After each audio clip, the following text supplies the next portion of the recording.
آدمی که رو مخته حتی موز خوردنش هم صدا خیار بده. مثل ای باش براشان، وقتی قاچت کردن دیر خوردن تلخ شو براشان. منظور چیه؟ این مال کیه؟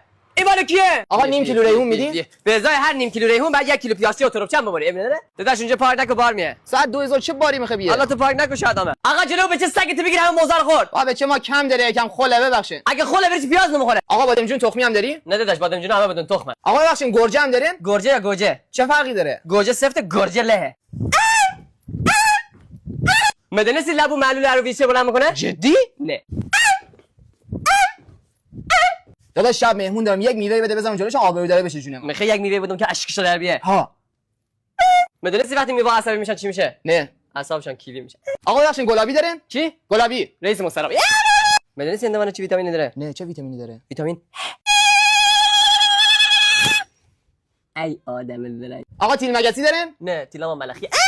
داش مگه نگفتی هندوانه مثل قنده؟ نه رنگشو گفتم بهت. وقتی گوجه سبز میخوره.